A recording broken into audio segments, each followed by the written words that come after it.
Welcome to today's stream. We're going to get started in about 5 minutes here so that people can join in. And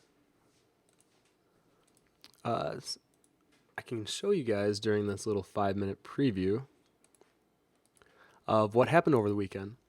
So I was at Spectrum Fantastic Art Live, and it is a convention for artists of high fantasy. And the reason that I love this con so much, and it is my favorite one of the year, is they gather a lot of masters in art and a lot that I look up to and aspire to be one day. So it's always humbling going to this convention, and I can show you some of the things that I got. And I also want to thank those of you who wished me well on getting better. I wasn't feeling too well last week, and it was really hard, feeling like I maybe not even could go to Spectrum, but I ended up going, and it was magical. So let me go ahead and just give some shout outs to the art that I collected over the weekend, and then we'll go ahead and get started. Okay, so this one, and I wrote down all the names so that I'm not leaving anyone out here. So we got David Tenorio, I believe is how you pronounce it. He does these great, fantastical drawings. Now, mind you, all of these that I'm about to show you, I feel very proud of buying. I don't usually buy art at conventions, and I usually try to do original art only. And this con is pretty much all original art, so I had a field day with it. Tyler Edlin was there, and he actually did a tutorial for CG Cookie a few years ago. So I got to meet him in person and talk to him a bit. This is Justin Gerard. If you don't know who Justin Gerard is, I think you should go look him up. Very, very, very, very good artist. And actually, he's a great guy, too. And he was tabling with his wife, and his wife I actually did not meet, but she does fantastic art as well. So it was really nice kind of seeing a power couple. And there were a few of them this weekend. There were about 4. I got to see Wiley again. Wiley is one of those that I met at Spectrum a few years ago, and she was handing away giant prints as a business card. So to see how far she's come since then and is now regarded as one of the most highly revered artists in today's time, it's really cool to see that transition. And we got this one, I believe. Yes, this is Daria Theodora. So she had a lot of these really crazy, detailed, and interesting pieces. This one I really like. And since the girl's holding a pig, I think it definitely spoke more to me. So I had to buy it. This one is Alyssa Winans. Obviously, I have been obsessed with rabbits recently. So seeing this piece with the color choices, it reminds me of actually Key a lot in the way that she chose colors for this. So that was gorgeous. And for all of you, thank you. Whoever just followed, Unumi for following. I'm going to post all these names on the community forum in case any of you guys want to follow them and check out their work. So I'm just going to kind of run through them quickly. Brahm's one of my top 3, probably most influential artists on my work. And he was kind enough to let me look at his paintings up close behind the booth. And just super, super nice guy. It's funny how sometimes we think that people that draw grotesque or more scary looking things, you would assume wrongly that they would be mean or, I don't know, dark in some way. But really the nicest people, I feel, draw the darkest things or the weirdest things. My personal hero, Alan Williams. I bought a few things from him, and I have a story with him. If you guys haven't seen my Instagram yet, I'll share that in just a second. So I think it's very obvious you can see my influence from him. He does extremely highly detailed rendering with pencil graphite, and it's always a pleasure seeing new work from him. And then me and Key split this piece from Scott Gustafsson. I don't know how well you'll be able to see on screen. It's a canvas print, but the amount of detail and the way that he did lighting in this scene is incredible. So we had to buy it. And then he also had this book called Eddie, And the reason that I loved it so much is I'm currently trying to make my own book with swordplay, and he's doing it in the way that I kind of want to do mine, where the illustrations kind of accent the words, and it's not quite a comic, it's not quite a graphic novel. It's one of those where maybe every now and then there might be an illustration, or on one page it might be an illustration, and on the next page it's just words. So this is definitely something I'm going to be studying and examining over the next few weeks. And he was also a fantastically wonderful guy that was very humble about his work. Okay. So, and then this one. This is from Victor Mori. He was someone that I met a few years ago at Spectrum 2, and then I ended up talking to him quite a bit this weekend. We ended up partying together one night. And he works at Riot for League of Legends, and his work is fantastic. And I found out he's just as quirky and amusing as I am in terms of like what we like. We love like hand poses, and we're kind of on that same weird level. So I've been talking to him a lot recently, and I think his work you should definitely go check out. But the story that I wanted to share more than anything was my story with Alan Williams. So I met him 3 years, and I'll be quick, and then we'll get started with the 10-year retrospective. So what happened was 4 years ago, I met Alan Williams at Spectrum, and he only had traditional pencil work at his booth, and to me that was mind-blowing. I thought you had to have color. I thought you had to have like digital illustration in this time and age, and it kind of threw me for a loop. And then as I examined his work, I was blown away with the technical skill that he had with his rendering ability. It is unbelievably fantastic. But the thing that really got to me was I was some nobody kid walking around 4 years ago at this con, and I went up to his booth just wanting to thank him for making me a believer in graphite. And he spent like a hour just kind of going through his tools, his methods, how he shades. He pulled out his personal sketchbook, was flipping through and showing me some techniques that he used recently. And he it felt like he treated me like an art director. And the amount of respect that he showed for some random kid was so, what's a good word to describe this? It was motivating. And that day, not only did he become my hero with his work and his art, but he became my hero in his character, in the way that he treated people. So I always tell people one day I want to be Alan Williams, in the sense of I want to do fantastic work, but I want it to be matched by someone that just spreads kindness and treats people with the same amount of respect that he did. So anyways, after meeting he was at this year's Spectrum convention, and he actually came to my booth, and I was like fumbling, and I was trying to express how thankful and grateful I was that I met him 4 years ago. And he actually got some prints and told me to come by his booth later. So I went to his booth, and I met his wife. I kind of told him the same story, or both of them. And I was starting to thank him again, and I wanted to look through his work because I'm a fan first and foremost. I haven't seen his recent work because a lot of it isn't published because it's for studio work. So I was looking through his portfolio for like an hour, just his recent work. And one of them I was looking at for like 15 minutes. I was really intrigued by it. So as I was going through the print box of things that I wanted to buy, because I want to support him, obviously, he went around to his portfolio and he said, "Hey, I noticed you were looking at this one for quite a while." And I went and I assumed he was going to show me some technique or explain something that he did in the piece, or maybe the inspiration behind it. And I was like, "Yeah, I love it. I think that piece is fantastic." And he then looked at me. Then he unclipped the portfolio binding, took the page out, and he said, "I want you to have it." So I actually got to receive one of Alan Williams' original pencil sketches. Let me pull it out for you guys. And it was, my hands were like still in the box of the prints, and I just couldn't move. I was just frozen. And my eyes, I'm sure, got wide. I was staring at him. I didn't know what to do. So here it is. And I was with my friend Deandra. She was helping out for the weekend. And she was looking at me, and I could tell my eyes were starting to get watery. And then she just started crying. And I think just looking at her cry, it made me realize the situation. I started crying. So I'm on the main floor of Spectrum at Alan Williams' booth, just crying.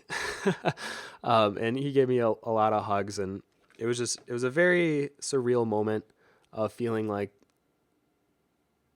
appreciated, but also feeling like the person that you look up to acknowledged what you said, and it meant something to him. So I was very, very honored to have this piece. I'm actually not only going to frame it, but I'm going to frame it in the portfolio clip as kind of a gentle reminder to continue doing great work, but also to continue being a good person. So that was my story with Spectrum and Alan Williams. If you don't know his work, please go check it out. He is honestly my number one hero. And on Instagram, his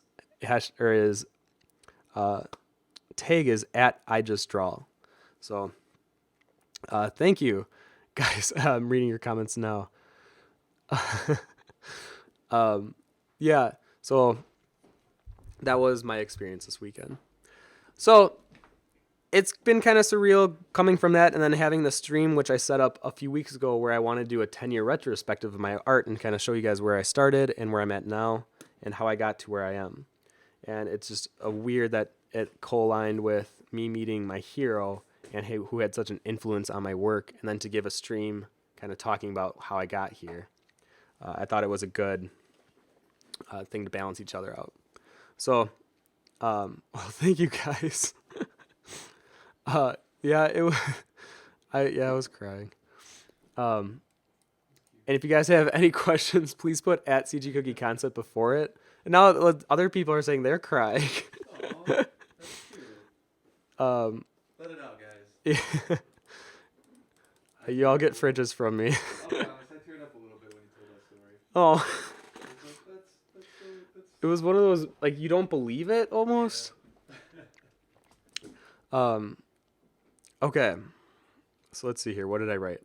Oh, okay. So then for my own art journey, I wanted to share this to hopefully inspire you guys and continue to push you on your own art journey. And it's not so much just me like showing my work and being like, this is what I did this year. This is what I did this year. I kind of want to show you like where I struggled, where I saw growth, how I saw myself progress, and why I think maybe other times I stalled, and why I've kind of hit some roadblocks. And even to this day, I'm still struggling with a few of them.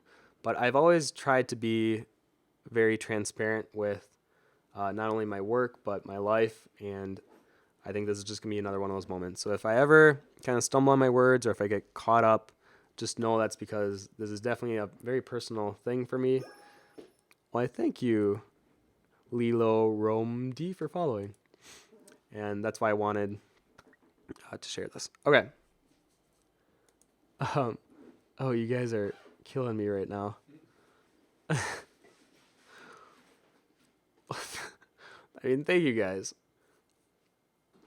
Yeah, a lot of feels on Sunday. All right, take care, Tyler. See you at Subway. See ya. Okay, so we're gonna start off way back in 2008 when I was in high school. So I'm gonna share my screen here. Oh, Miss Chibier says, I almost cried when I saw your booth at Amki, just saying. Well, thank you. Well, and that's the surreal part of what I'm going to go through, especially near the end. It's weird being more in the position of someone that has followers rather than someone that's just a nobody kid, because I think a lot of the times I still feel like that awkward, weird kid in grade school and high school that was just drawing in the corner. But I have grown to be more of this extroverted person, and I think I haven't really let it absorb what position I'm in nowadays. So I'm going to talk about that later. So let's go back to when I was in high school. So we're going to 17-year-old, 16-year-old Tim. And this is the kind of art I was doing. I was primarily doing watercolor, and then I would splash it down, and then I would do pencils on top. I would do colored pencils and graphite. And the teacher right here, her name was Mrs. Sampson. And everyone considered her to be... I don't want to say the word on the stream because it's a profanity, but a very mean-spirited witch, we'll say. And it wasn't until my senior year that I really appreciated her, because I realized she wasn't being mean. She wasn't being intentionally hurtful. She was being blunt because she believed in people, and she wanted to push people past what they were comfortable with. And her mentality has kind of pushed me to have that same type of teaching method and style, to where you don't have to sugarcoat things as much. And if you really want to see growth from someone, you got to let them know what you think their mistakes are. Or in my case specifically, I was drawing a lot of pretty girls and I was doing a lot of realism from photographs. And she bluntly told me one day, she's like, I just sometimes feel like you're not even an artist. You're just a photocopy machine. And you'll never be a great artist if you keep this up. And it was one of those things where I got so angry. I was like, I will be an artist, and you can't tell me I'm not original or that I'm just a photocopy machine. And that fueled me. And on my next piece, I did this very like angry, screaming painting with oil or with acrylics, and I did it towards her, and I showed it to her, thinking like she would be offended in some way. And then she just looked at me, and she's like, "Now that's what I'm talking about." And I was confused at the time, and I realized later that it was because I was starting to inject more of myself into my pieces. I was showing my emotion, what I was going through, rather than it just being, here's a pretty girl on a pretty color gradient. And she taught me a lot through that period. So I was doing a lot of that. I was always sketching in my sketchbook. Teachers always yelled at me for sketching on the edges of my pages. And I was always having these different ideas for video games because I thought I was going to be going into video games when I was in high school. So I had like the Deadly Seven. It was just a knockoff of the Travis Touchdown No More Heroes game. I had a skateboard game called Starlight. And here was kind of a showcase of my love for carnivals and the theming. I love the decoration and the idea of carnivals. So that's where this piece came from. And I worked a lot with colored pencils. So it's been weird going from a lot of colored pencil and watercolor work to almost strictly graphite and now digital. And I haven't really gotten back into using color traditionally. I did just buy some oil paint on Monday after coming back from Spectrum and feeling inspired. So I'm definitely going to get more into doing different traditional mediums and pushing myself because I think I have gotten a little too comfortable with where I am. So that was 2008. I think that's all the notes I had. Then we're going to move on to 2009. So I graduated from high school in 2008, and then I went almost immediately into the Art Institute in Schaumburg. And just before then, I was still working traditionally, but I was working larger. I was doing more fan art still. I was kind of living up to the photocopy machine title that my teacher gave me. And yeah, I'm not too proud of it. But it was in school that I had to take a life drawing lesson. And that's when I started to really come into my own in terms of understanding how, yeah, I might have been a big fish in a small pond in high school because I always would be told, oh, you're the best artist here, blah, blah, blah. And I think it's very easy to let that go to your head. But then when you go to college and you realize, oh, everyone's better than me here. And it's kind of that humble pill that you swallow. And that really made me work. It like fueled me. I wanted to get better and not rely on the level I was at in high school because I realized, yeah, you might be good in some random small town in Wisconsin, but compared to the world, you're still a novice and you still have a lot of room to go. So I was doing a lot of traditional, and then with schoolwork, I did my first color class, and I found it extraordinarily intriguing with the way that values, hue, and saturation would match up and how colors would get lost in itself. And I learned so much in my color class. But it was funny, I felt like I didn't learn it. It didn't sink in until a couple years later. When I was in the class, it felt bizarre. I was like cutting this colored paper. I was not really sure why I was doing the things I was doing. It was almost like the teacher was explaining and telling it, but it wasn't seeping in. It wasn't really soaking in because I never had a in-depth color theory class before. So now I can look at this and completely understand what they were trying to tell me with all of this. But if you're in college, please pay attention to those color classes. And they might seem kind of complicated and maybe overbearing, but just go with it and try to absorb as much as what they're saying. And we also had to start doing little side concept projects. So I got to work on a team for a children's book adaptation into a video game. And I actually can't remember what it was called right now, but it was like this learning book that was almost like Dr. Seuss meets Alice in Wonderland. And that was a lot of fun because I started to work on a team. And I think she'll come up soon, but there's someone in college that inspired me greatly, and I'll talk about that. Now here are actually the first swordplay sketches I did that were like full panel, because one of my classes was a kind of create your own story and show it in a little comic book. So I did each of the characters in like a full illustration. And any of you that know my swordplay characters, you can probably kind of tell who's who. But it's funny going into such heavy environment stuff like this. Well, it's like minor environment stuff, but still a lot of environment elements. And I feel like I haven't done it much since then. And I don't know if I'm just more nervous about doing environments because I feel I have this level of expectation now that I put on myself.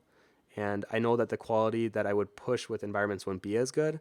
But it's one of those things where I got to get over it. I'm putting this pressure on myself for no reason. And you can't do that with art. You got to always be free and try new things and experiment. And I'll definitely get into more of that during the years that I struggled with. And I was also introduced to Photoshop in my first year at school.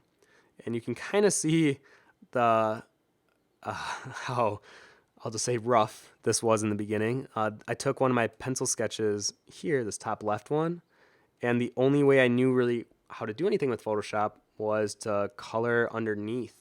And I thought that's how I was going to do everything in school. I thought I was always going to do a pencil sketch and then color underneath of it. And it wasn't until I experimented more with just going into Photoshop, like the three on the left, that I realized, oh, you don't necessarily need a pencil sketch as your foundation. You can just go right into Photoshop.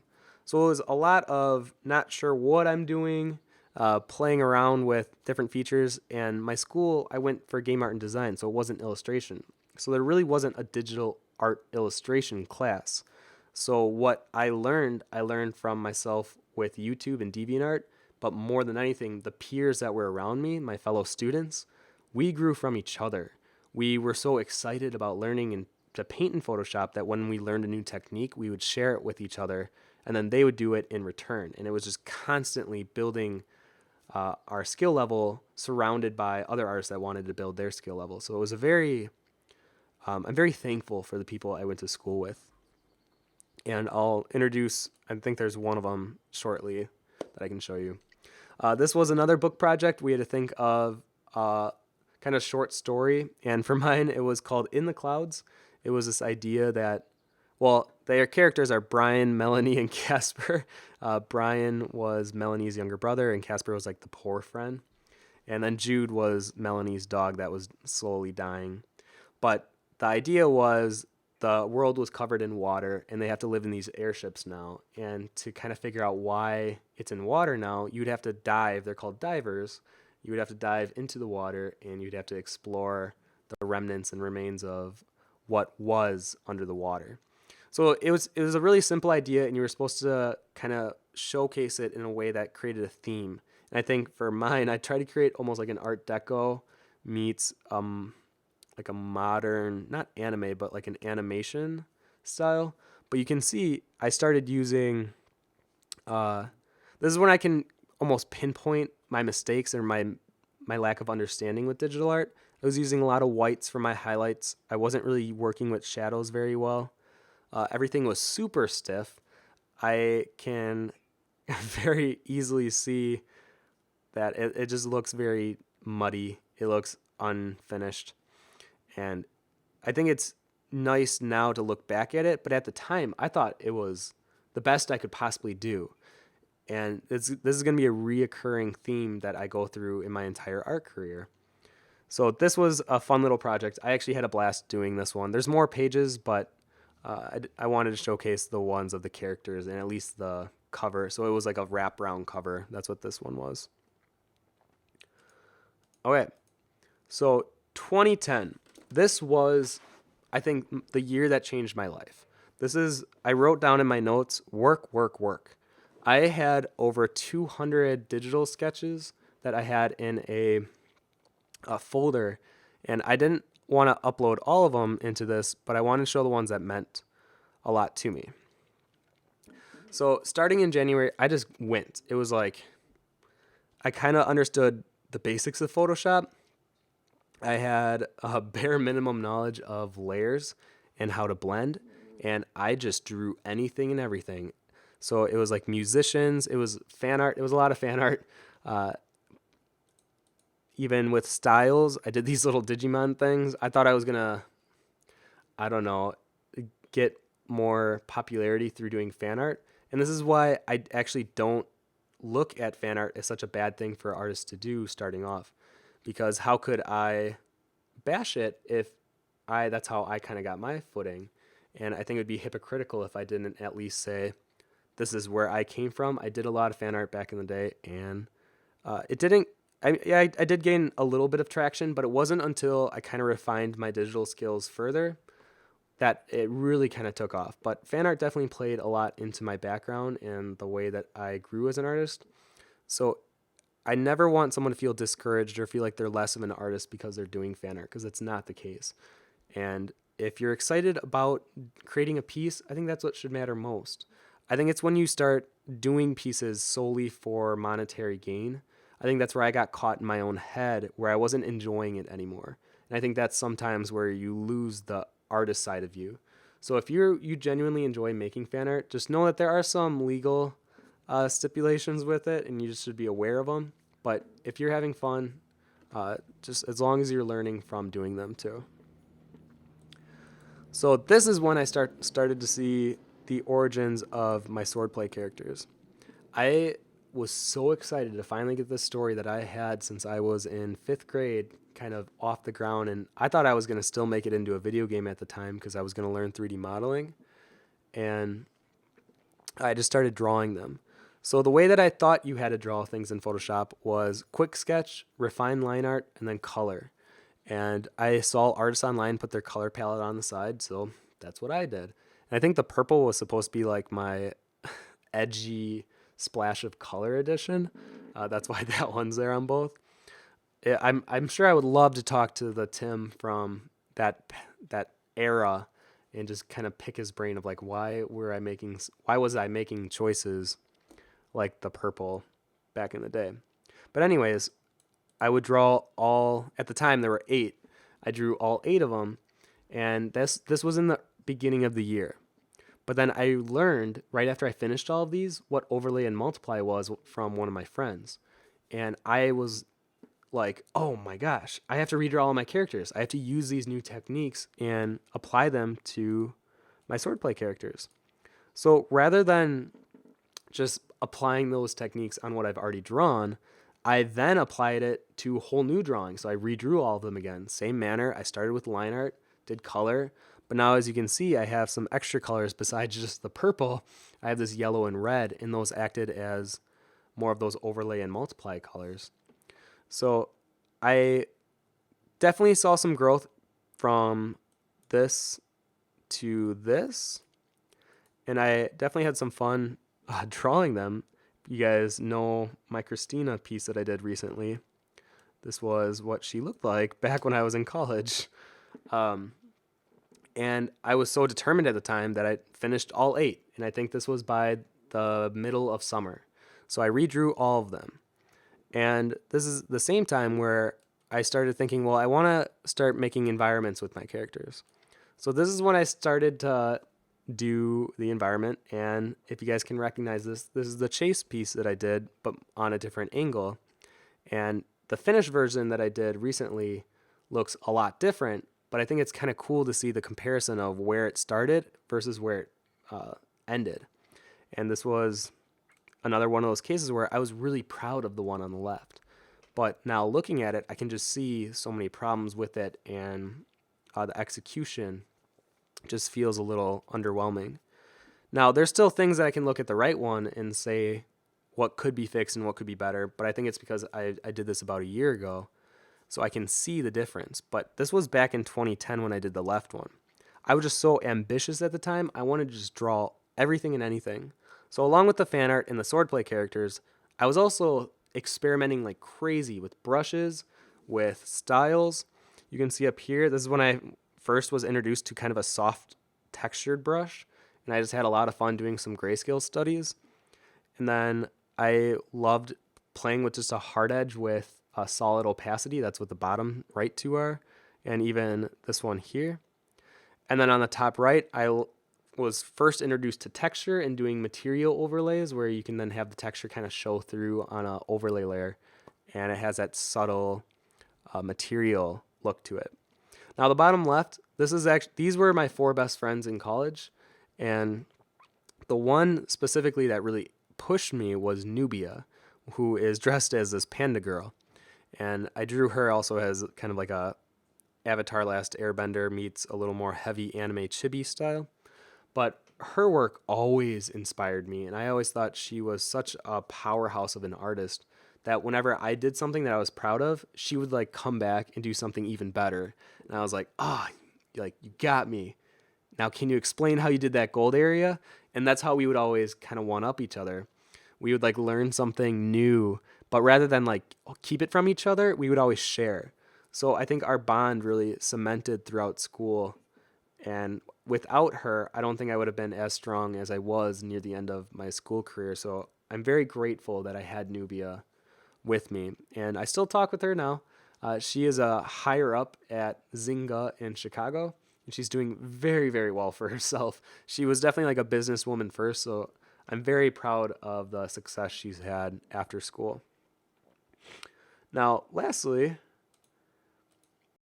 or actually two more things. So in that same year that I did this lineup and this lineup of my characters, this one and that, I decided that I was going to redraw them because I learned about soft brush and not having to rely on line art. So I redrew all my characters one more time.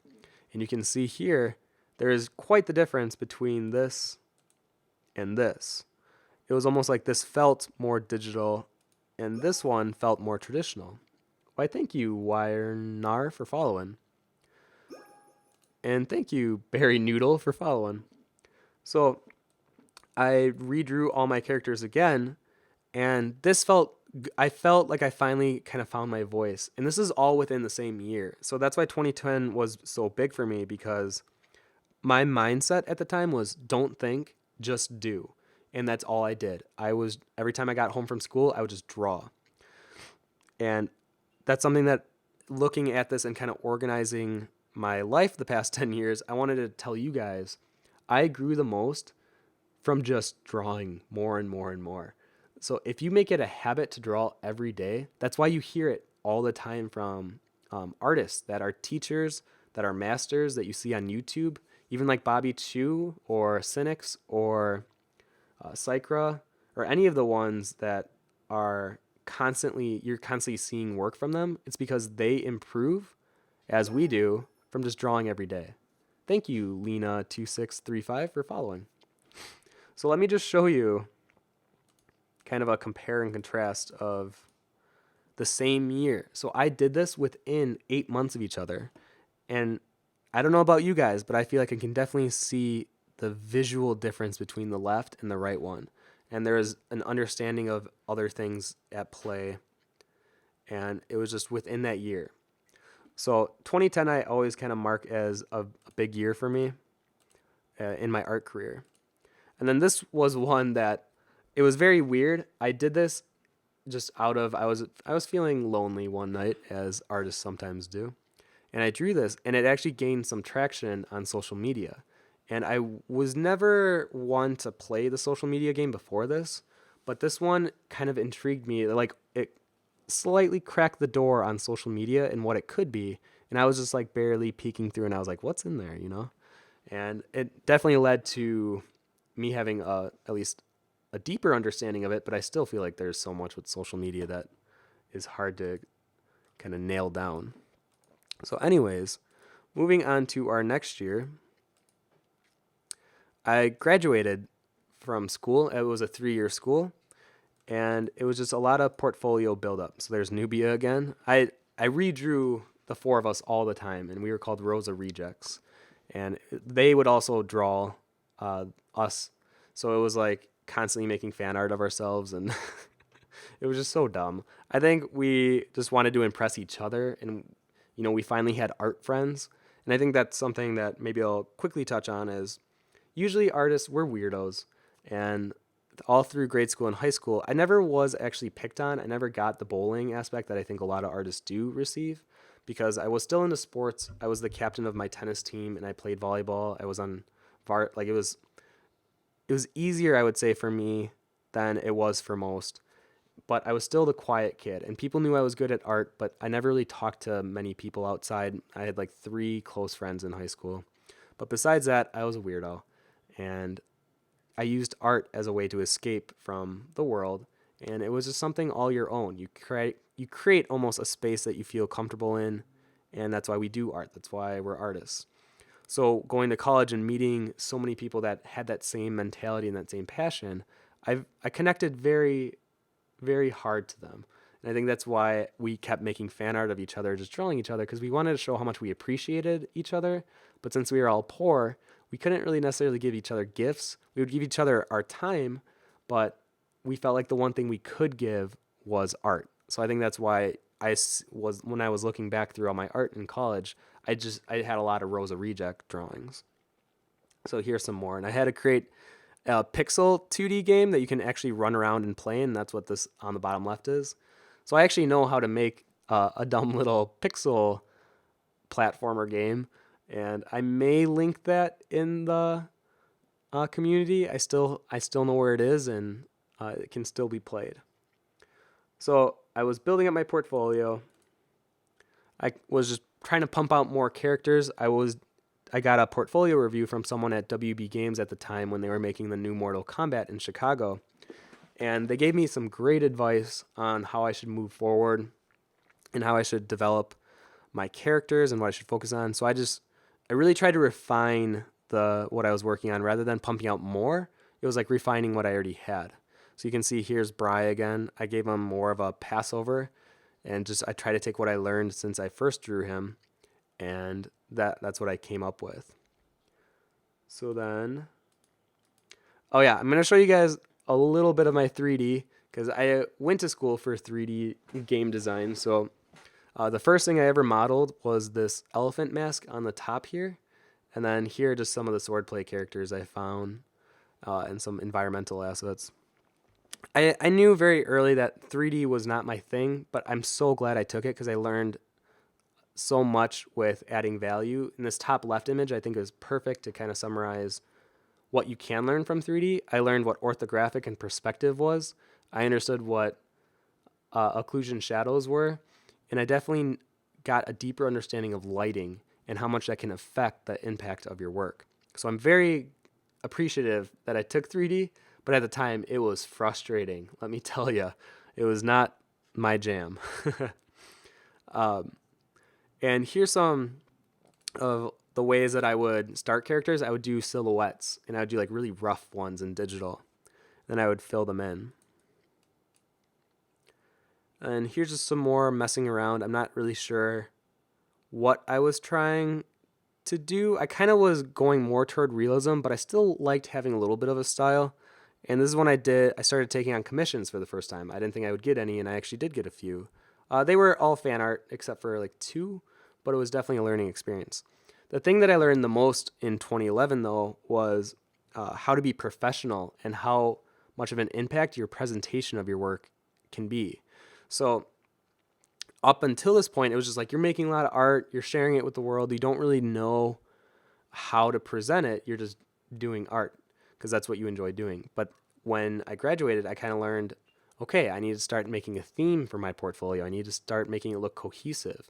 I need to tell a story with my portfolio, and I need it to represent me in the best way possible.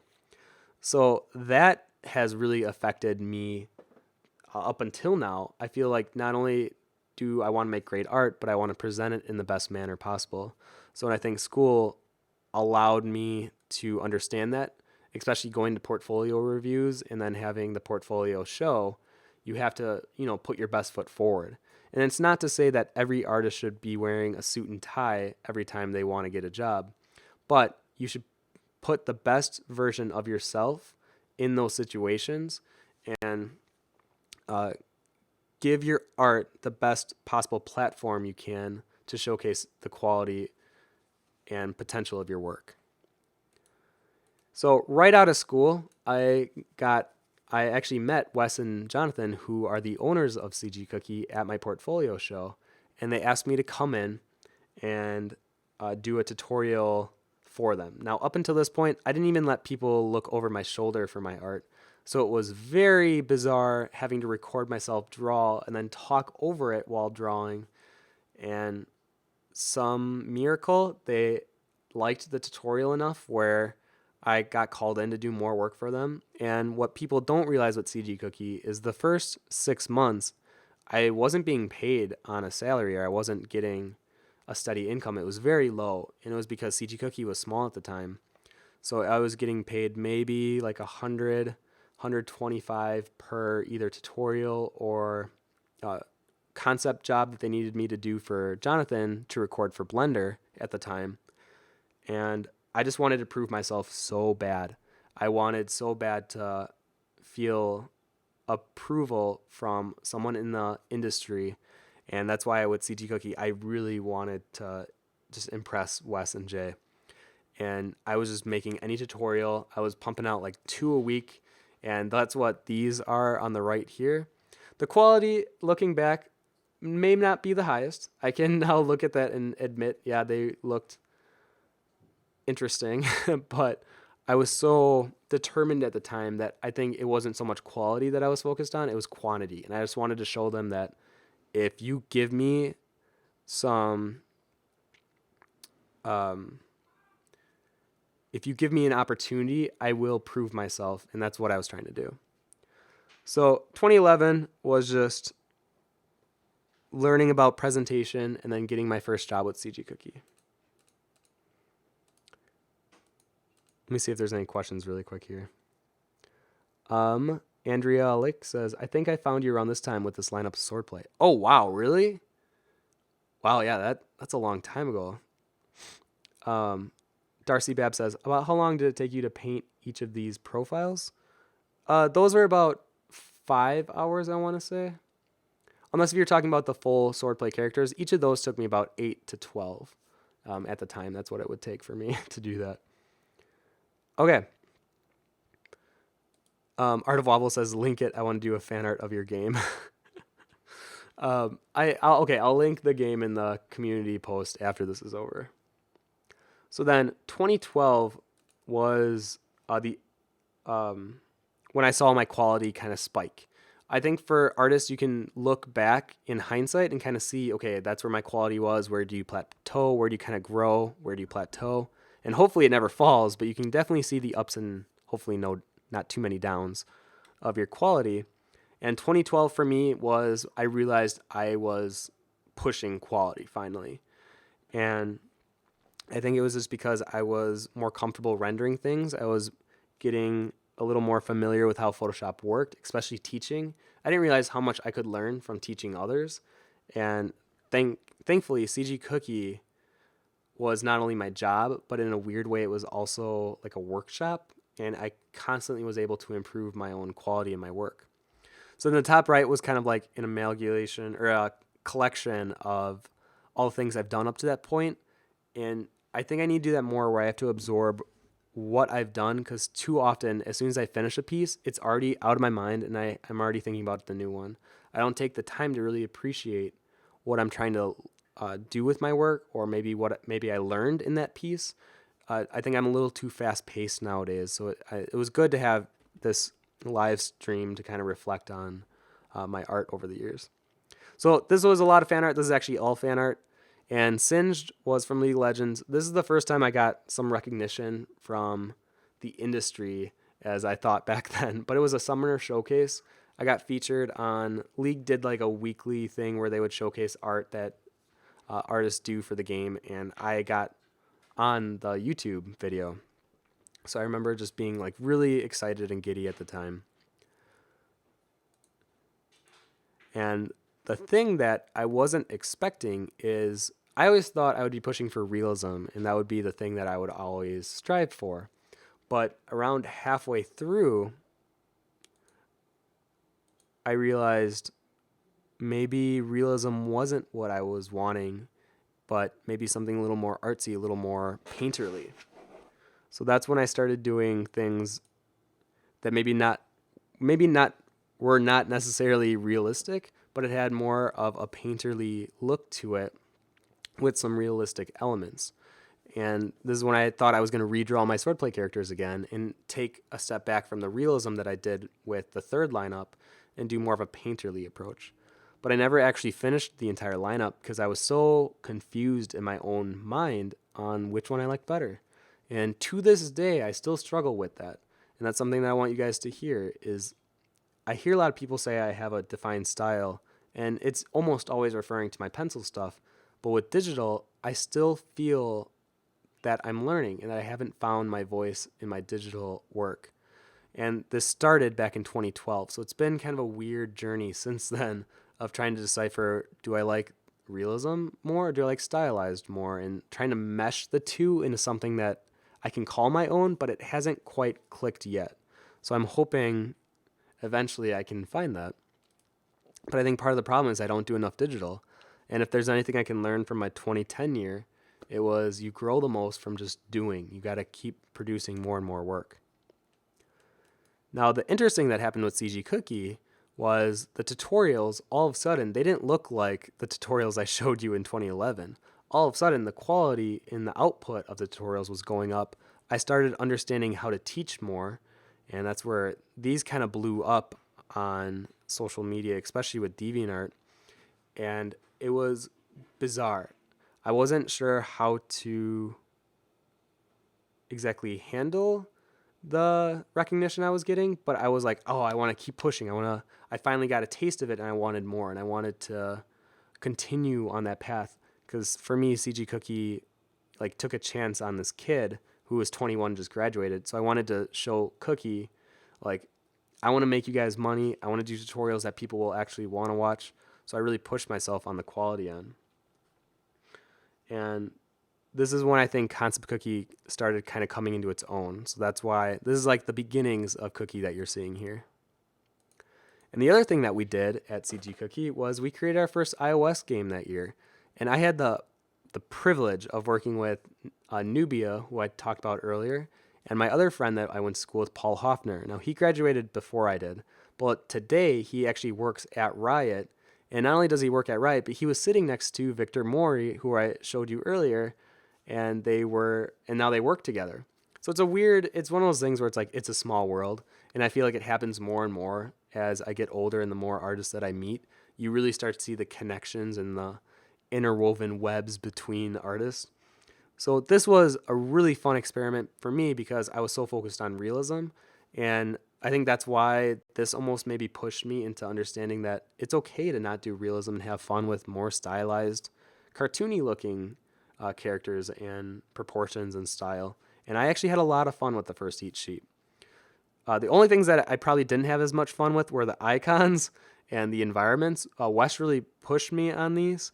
And even looking at them today, they're all right, but I still feel like I could have pushed them further. And then the icons, I'm not the biggest fan of doing icons, but I can't complain because they allowed me to do all the monsters and the wranglers. So it's like, if you do the fun work, you have to do some of the work that isn't so fun. So Eat Sheep was a very fun experience for me overall. I'm very glad that that was the first kind of like game I got to make. Even though in college, I actually was an intern, or I got internship with 2 iPhone games, and it was horrible. I had to do tileable art, and it was for a game called Rig Fire, and it was a bunch of like oil rig pieces, and I had to resize them at 3 different sizes for every single square. I remember like pulling my hair out because I was so frustrated with the project, and I learned so much from it, as you do with anything. But in this particular case, I was just frustrated. So I consider Eat Sheep to be the real first game that I ever worked on. Okay, and then in 2013, I was kind of continuing what I learned from 2012. And like I said, I just wanted to push the quality that I feel like I finally received with my pieces. I was proud of the output I was doing, and I just wanted to like create a bunch of pieces like I did in 2010. And I actually did. I created a lot of work in 2013. So this is where you can kind of start to see some of my pencil stuff come back. I feel like it took a huge backseat all through college and a little bit after so that I could focus on digital. And here was the study of the fall that I did. I took a CGMA class on environments. And here are the rejects once again, in more of like a fun chibi style. And the other thing I noticed when looking at this, I was experimenting with styles again.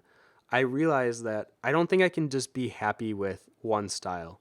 I'm very appreciative that people say I have a style with pencil and traditional, and I think I can see it. But I still want to have fun doing chibis every now and then. I still want to have fun doing stuff like this, or even this alligator guy in the bottom right. And this was actually line art from one of my other friends, but I colored it and I had a blast doing it. And then the Timo in the bottom left was he's from League of Legends, and I entered a contest, and that was one of the first pieces I thought maybe I would want to work at Riot. And I remember having a conversation with myself of, is that what I would want to do? Would I move to California? And in the end, obviously, I didn't. I stayed with Cookie because I believed in CG Cookie's mission. And Riot seemed fun and all, but I liked that I was able to kind of pick and choose what I wanted to teach. And I got to then connect with artists like very easily. Like even right now with these Twitch streams, I was able just to connect. So moving forward, let's see what the next one was. So then I took a stab again at swordplay. And if you can recognize who this lovely lady is up here, this was Red. And this was the first time I really took a more concentrated look at my book. Because this is when I decided that swordplay was going to be a graphic novel or an illustrated novel, not a video game. Because I realized that I didn't enjoy 3D modeling.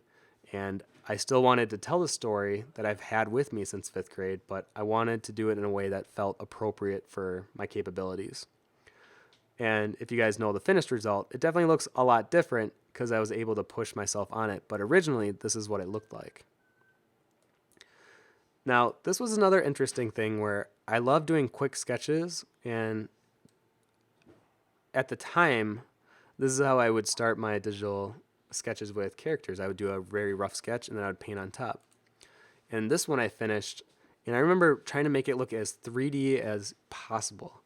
And I still, like I said, I still struggle with, do I like stylized versus realism? I like both. And this was an example of me trying to push realism, and I enjoyed it, but I think it lost some of the fun qualities that the original sketch had. And here's an example of the pixelated lineup, and this is when I added Grizzy and Red. So this is officially when they were added into the lineup here. The other thing that I was doing constantly was I was streaming with my art friends, and every Monday night we would do a doodle art battle where we would pick a random theme, then we would all take our interpretations of it, and for an hour and a half we would just work together on a Google Hangout and we would stream it. And this was very interesting because every week it would be something that I don't normally draw. Mapoke was my Pokemon fusion, and I think this became kind of like our mascot. But I had a lot of fun doing these because it pushed me to be faster. And I wish I would do something more to that now. And also, this is the year that I started doing live streams. And who knew that it would turn into what it has today? And I absolutely love where it's... I look forward to Wednesdays now. But at the time, I didn't know what I was doing. I didn't know how long I was supposed to stream. I didn't know if anyone would show up. I had like maybe 5 people at the first few months come, and then it became 10. And I remember hitting 20 and just feeling like, oh my gosh, this is like a classroom size. Like this, I've made it. At the time, I was like, I've made it. But now it's crazy where we can have a crazy number of people watching, and then even more on YouTube. And I think back then I didn't have the amount of pressure, where sometimes I let the pressure get to me with doing live streams, and I think sometimes the quality output isn't as high as it would be if I lowered my expectation. And this is the year that I created Pothead. And to me, this is one of those pieces. I have a few others that I feel like are staples in my timeline that I think really define who I am as an artist. And this one just felt like a collaboration between me and you guys in the community because you're throwing suggestions back and forth. I liked the creativity of the character, and at the time, it felt better than anything I did before. And it was different. It was something original, and it wasn't just a swordplay character. So I was really proud of that.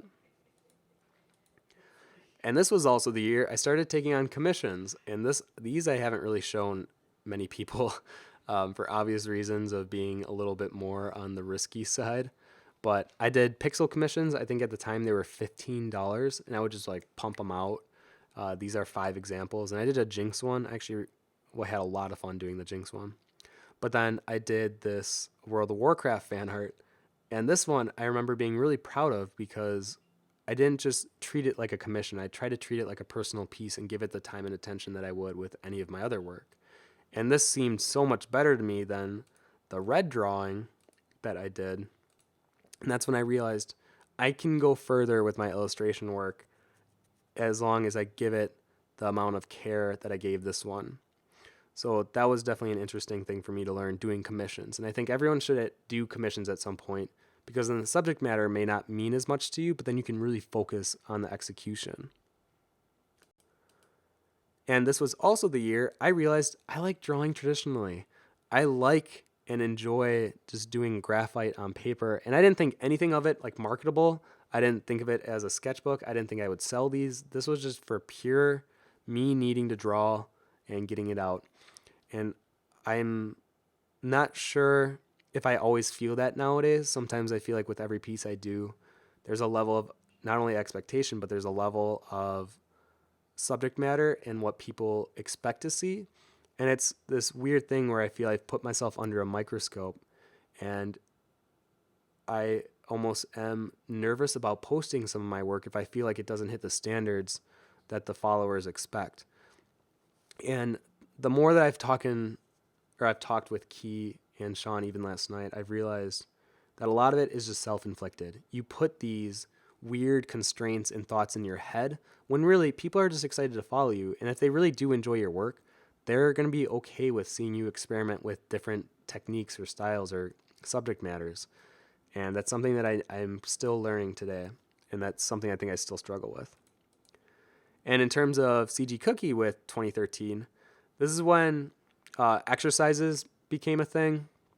I started doing the Getting Started series, which became a big hit on YouTube, which I wasn't expecting. And we hired Kent, who's a 3D modeler, and it was my first time kind of collaborating on tutorials with another author. So it was very fun. This was a good year for me in terms of like enjoyment in art. And then with what I learned with what worked in 2012, I carried it over into 2013, and I just kept doing more of what I noticed worked, and I did similar things to that. And I think that's what led into 2014. So 2014 is the second year that I circled as being the most influential in my life. There's 3. It was 2010 when I just worked constantly. Oh, well, thank you, Hood Dogga, for following. And the second one is 2014. So in 2014, that's when I really made a connection with CG Cookie, and it just took off. It was like hard to understand and explain, but things were clicking. That's what I wrote in my parentheses. Things were clicking. And it was very weird then having people that would come to even the streams every week, and they would be people that would come every week. And I started gaining a following, and I wasn't used to that, obviously. You always work your whole life to have people, or in the art world, you work to try to get people to listen to you through your artwork. And then all of a sudden when people are starting to listen, you almost get nervous and you're like, oh, I got to make sure I know what to say or I say the right things. And there is a little bit of pressure, but at that time, I was just so happy that things were starting to work and things were clicking that I was just head over heels with doing the live streams, making new tutorials, and I was pumping them out really fast. So that year I really enjoyed doing. It was also the first year that I did conventions. My friend Gabe, and now roommate, who lives in our basement, he did the stream with us a few weeks ago. He was the one that got me into cons. We call him the con father. And I was always curious about doing cons, but this was the year that I actually committed to it. And I was doing a lot of fan art, a lot of buttons. I think in the end I had 82 different fan art buttons. You can kind of see a glimpse of them in the corner here. And every time I would make a new button, I would have to like rearrange my pin board to accommodate all of them, and it was a pain in the butt. And I popped every single one individually by myself with my good and dear friend Kat. She helped me out so much. I can't thank her for doing it, but we never ordered them online. I always felt the need to do it myself. And I also started making prints of my work, but at that time I didn't really have much. So this is when I started looking back at the fan art that I would do, and I was like, you know what? At conventions, it just seems like people make fan art, so that's something that I feel I need to do. So that's when I just started pumping out fan art like crazy. And at the time, I was obsessed with League of Legends, admittedly. So I started pumping out League of Legends work, and it did pretty well at conventions. And the Jinx piece is another one of those pieces that I'm going to put on a staple in my life because I felt like at the time that was better than anything I've ever done. And not only that, but I took a lot of time with it in rendering her skin and the way that I did the environment. It was different for me. And even like the little touches of the unrealistic blue on her tattoos, it was experimenting in a way that was also marketable. And that was very bizarre for me. It was a learning experience for sure. And then the top one with Teemo and Ziggs fighting each other, I took more of a painterly approach, where Jinx had more of like a realism touch to it in the rendering. This one, I let the paintbrushes be seen and I was experimenting more. So 2014, I almost like readopted the experimentation mindset and I was just pumping things out. So I also entered a DeviantArt contest for Lightning, and ever since then, I've entered many DeviantArt contests. I have only placed in one of them, and or actually, yeah, in only one of them. And I do it with my friends now, just as like a thing that we can do together and stream it live. But I think it's good for you guys to know that I've entered many contests, and I've only placed in I think 4, and I think I've entered 12. So I have a losing percentage, let's just say. If I was in baseball, it wouldn't be on the high end. And I think it's good to have failures along with your successes. So the other thing that was happening in 2014 was not only was CG Cookie gaining traction, but then my own work was starting to gain some popularity. And ever since then, it's been a weird play of becoming more popular while still trying to be original and still trying to create things that I want to create rather than feel like I have to cater to wanting more followers. So that was something that I had to kind of first experience, especially with doing conventions and thinking like, what is marketable? What could sell? And what's relevant? Like those kind of questions start appearing in your head. And this is the year, if you saw on my con sheet, I went to Spectrum for the first year. This is when I met Alan Williams. And if you were here at the beginning, my whole story of how you can be a graphite artist and that could be your job. So I started taking pencils a lot more seriously. And this is the first piece I did with Spectrum. I think I was drawing behind the booth. And ever since then, obviously, drawing traditionally has been a huge factor in my life, in my career, in my art. So Spectrum had a huge influence on me. And I think drawing traditionally, it was like taking something that I loved and I used to do without planning on it being a marketable thing or something that would define me. I just really enjoyed doing it. And then all of a sudden it became like hand in hand with digital. And I was having this weird battle of like, which one do I want to be known for? And as of right now, it's definitely more on the traditional side, but I want to keep doing some more digital.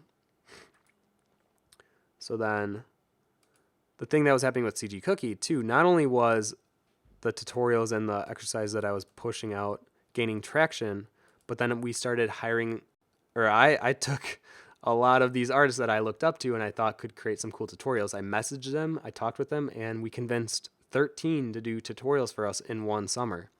So it was called the Summer Extravaganza, and you can actually watch all of these tutorials that you see here on cgcookie.com right now.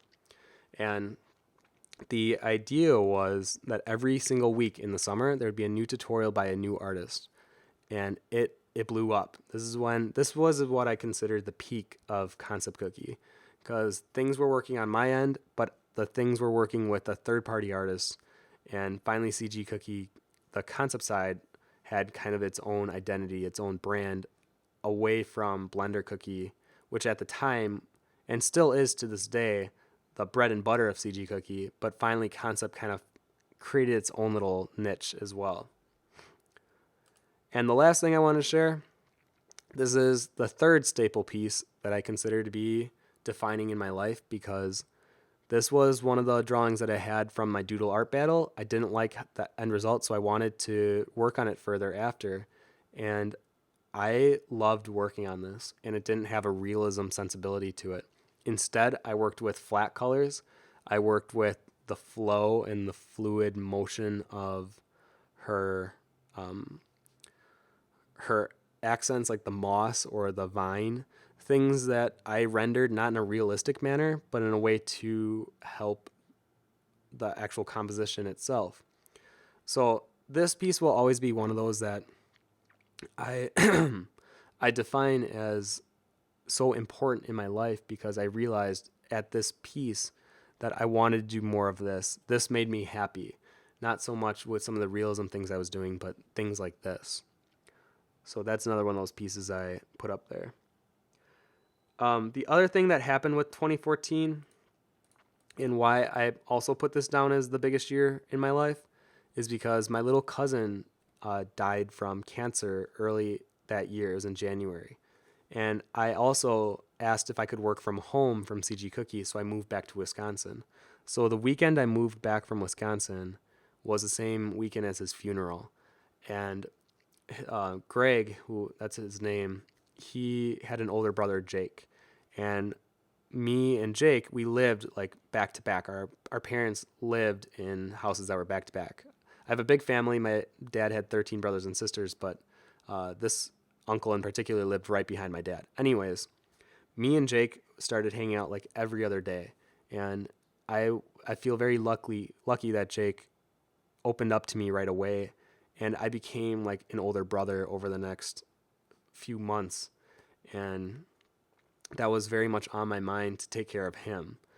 And it was weird going through having that kind of affect my art, because I felt so much more bolder. I was in more of that, like, now's the time to live. Now the time is to really make your art known. So I think that's why the summer extravaganza happened. That's why I was pumping tutorials out left and right, because I was really trying to make the moment right then count. And it was a very interesting just time in my life, because then 8 months later, I actually bought my first house. And it was so much that happened in 2014, and I will always look at that year as monumental in kind of changing my life. So then in 2015, it was like you have a great up, and it's almost like a pendulum effect. It was really, really good, and then on the other side, it became really, really bad. And it wasn't so much with my work necessarily, but it was the first time I was in a kind of like a pseudo relationship, and I feel like my heart was broken, if I was honest with you guys. And it was the first time I've been in love, and to lose that, I was in a very depressed state where it really took a toll on my art. I think it took a toll on the way I worked with CG Cookie. And not only was I going through this weird breakup, but then CG Cookie became I no longer had CG Cookie concept. And I even wrote down it was the death of concept cookie.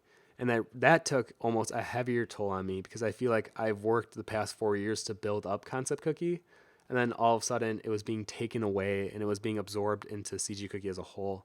And I feel like my identity was lost within the company, as well as my own identity and my crisis with just feeling a little heartbroken. And it was just an accumulation of both those things. And I don't know if I look back and I'm proud of it, but I did my best to ignore what was going on. And it was like pushing it to the side. And in the beginning of this year, I actually created my first sketchbook. And this is the first time I've kind of talked with you guys about what was actually going on at the time, but I was in a very, we'll just say, bad place. And I was in my parents', oh no, I actually moved to my new house, But just before that, I was living with my parents. And if you guys can understand that after college, moving in with your parents again can sometimes take a toll on you. You feel like you aren't independent anymore. You're not able to achieve the things you want to. You have to rely on your parents again. So that was a bad feeling to begin with. So I wanted to get out. I got the house, but then like immediately things were happening, and it wasn't so much in the best way. But I was still able to publish my first book. I did my first Kickstarter. And the one thing that I've always noticed is even when I'm struggling, I'm still pushing through on the work end. And that's something that I attest to my parents. I'm glad they raised me the way that they did. But um, I think then it really started to take an effect on my work. I only finished a few digital pieces that year. This is when I actually finished the red piece. I really was kind of zoned in. I was like trying to block off everything that was going in around me. And I decided to go more of like a painterly route. I was just kind of mind numb, so I was just playing with any new idea and technique. And I think that's why I started to lose kind of my identity, because I wasn't feeling as connected with CG Cookie anymore. I wasn't feeling connected with my own work. So it was very easy for me to try to experiment with new techniques because I felt like I lost my own voice. But the one thing that I still did was I still wanted to do a lot of pencil work. I realized that doing pencil stuff made me happy. And it was almost like I was back in high school or grade school where you would use art as an escape. And for me, doing pencil work was an escape.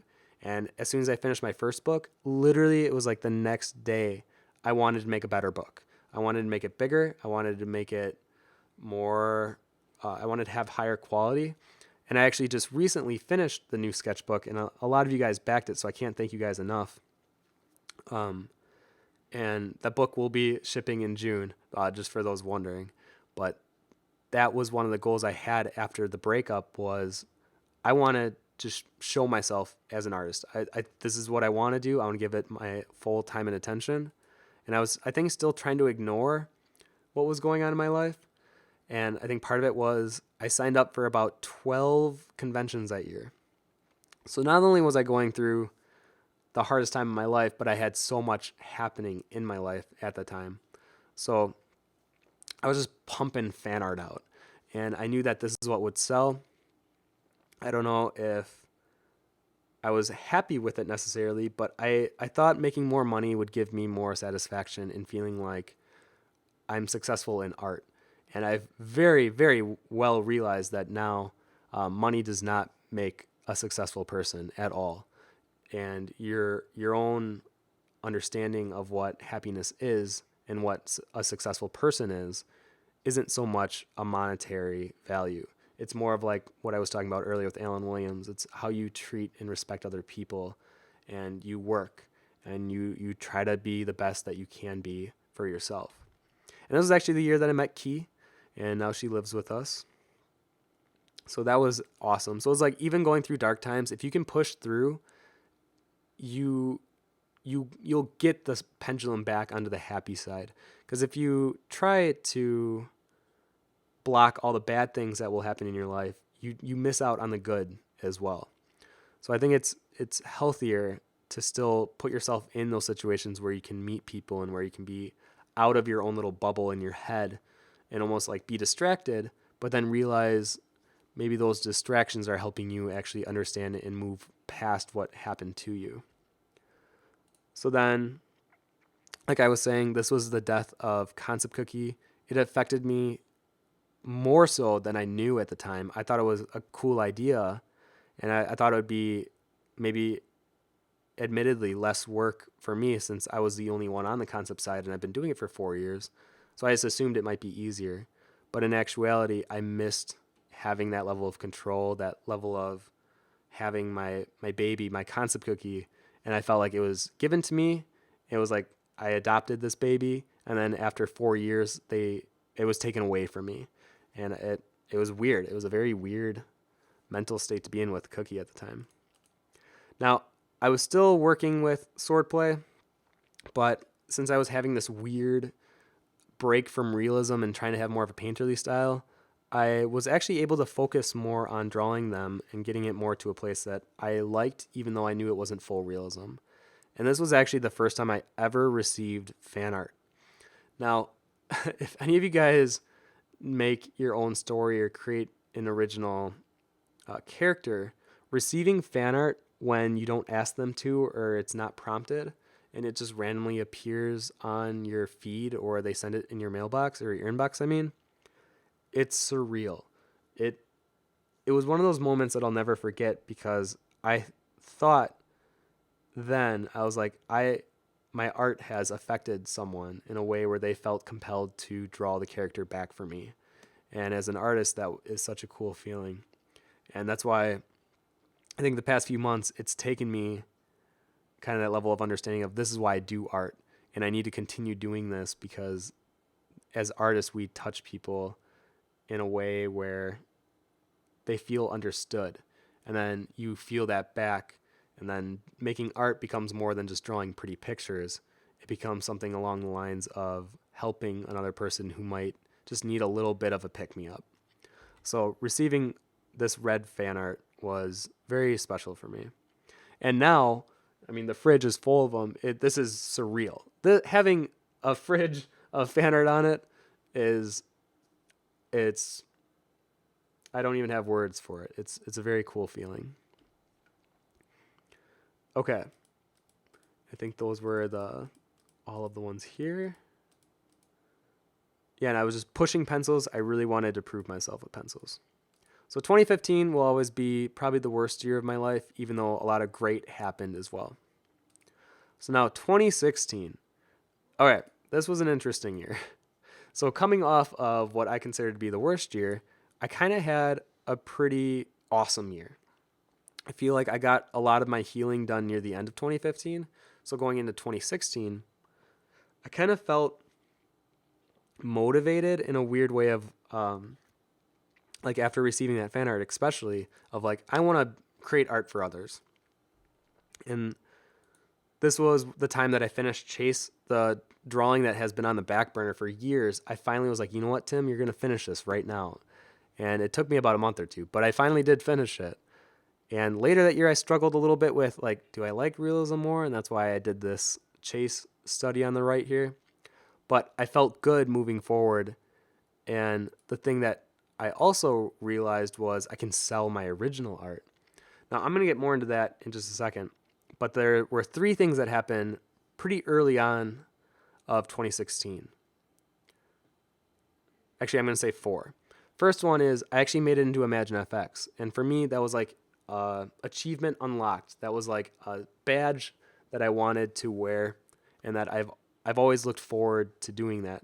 So actually getting in Imagine FX is surreal, and I still don't think it's hit me that I'm in the book. And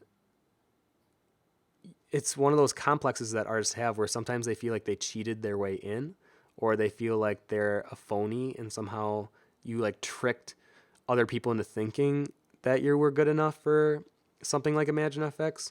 And I used to not believe in that. And then as something like this happens to me, I start to understand why that feeling is present. So the second thing that happened was I got accepted into Spectrum 23, which are those art books. And if you remember, Spectrum had such an influence on me 4 years ago. Getting in the book was like, I felt I unlocked that special achievement that I thought was going to take me much longer. And then the craziest thing that happened was the next day, I received a daily deviation on my Chase piece. And I actually received one before on my Timo piece that I did that I showed you guys. And that was like my achievement unlocked. I felt, oh, that's awesome. Like I finally got something that I've been working towards on DeviantArt for years.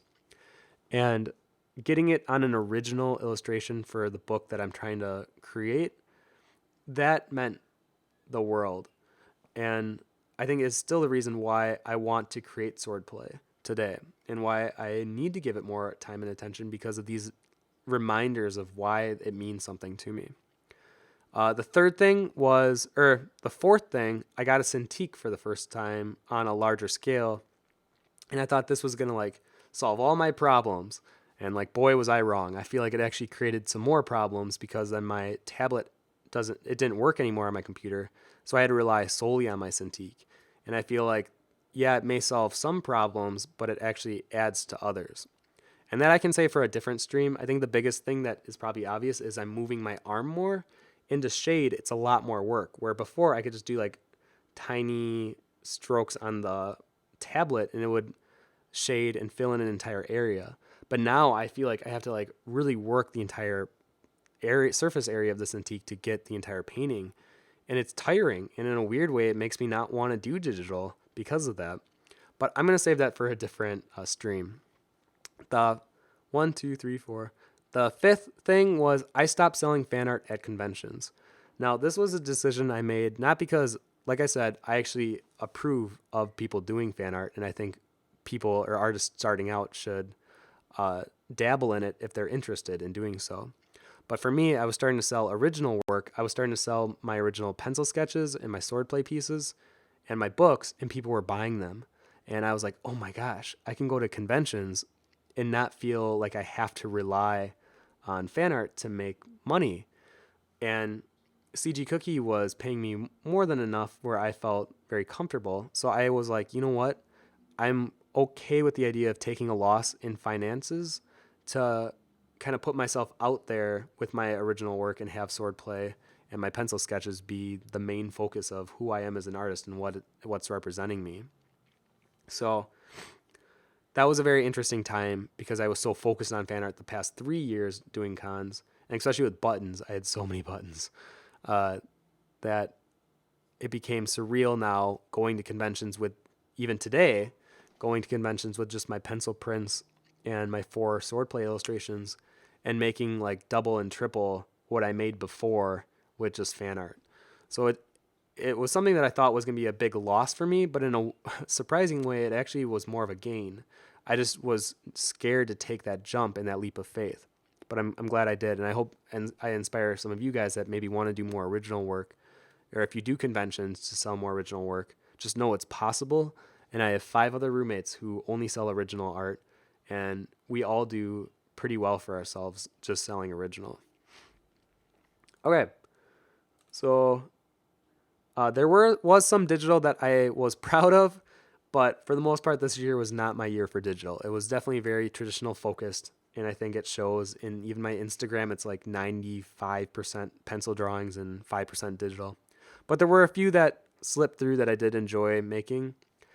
Cane for the Peppermint Night contest on CG Cookie. Blue, which was a frozen blueberry, demonic blueberry that we did during a live stream. And I think this is one of those times where I felt connected with you guys, and I felt like our energy was working, where you throwing ideas at me and I was reciprocating. It was like Pothead all over again.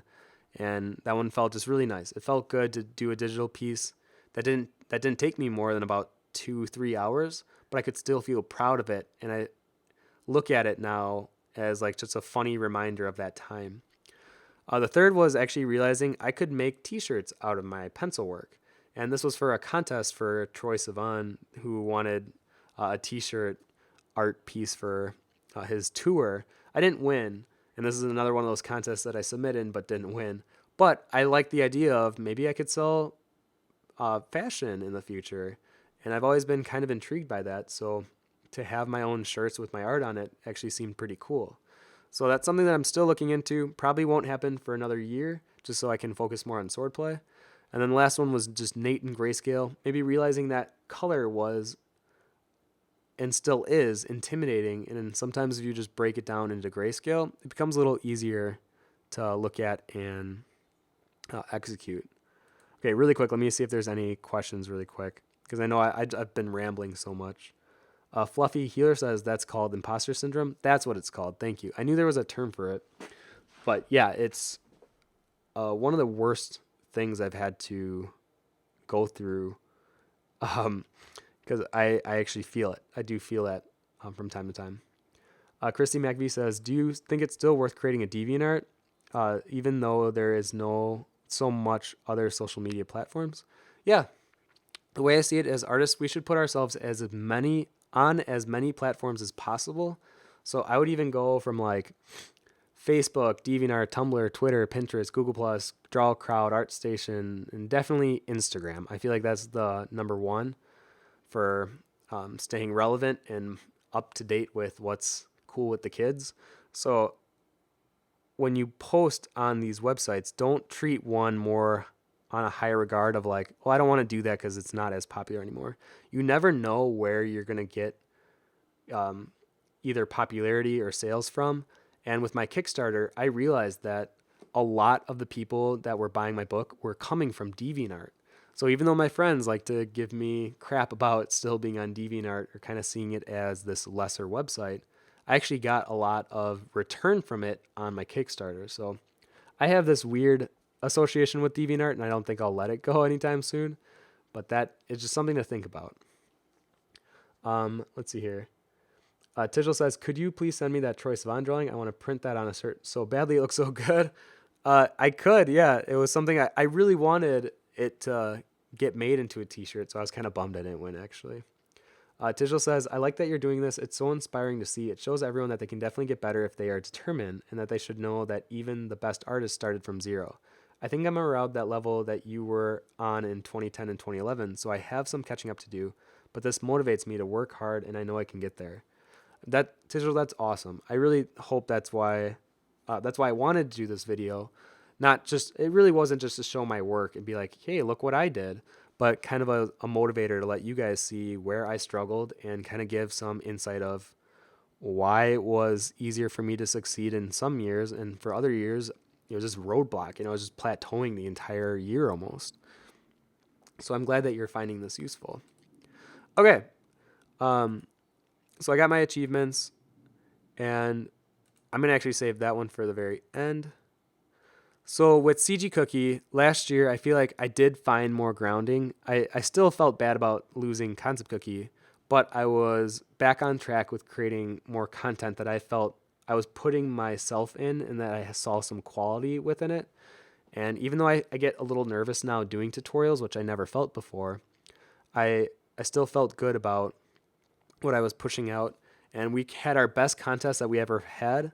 If you guys remember the Battered Bunnies contest, that was not only by far my favorite contest that we've ever done, but the response to it was extremely positive, and there were so many entries. I think that broke the record for the most entries we've gotten on a contest.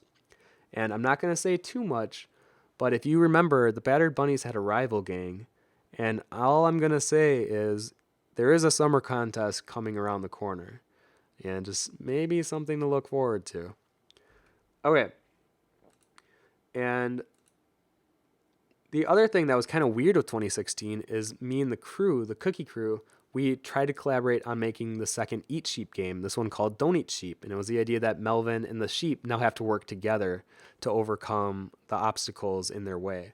And I loved the idea. It was really cute. It was almost like a DreamWorks or Pixar movie idea where it's like, these two characters are so different. How are they gonna, get through it? Oh, that's right. Friendship powers through anything. It was like one of those sappy things, but I loved it. I was in love with the idea. And I love the idea of doing a stylized look where everything had a chalky Tonko house look to it. So the thing that was kind of unfortunate is the game never really got the footing it needed. And the team itself, since we're all remote, it was wonky working together. I feel like we lost a lot of our way, and I think that's why it never got finished.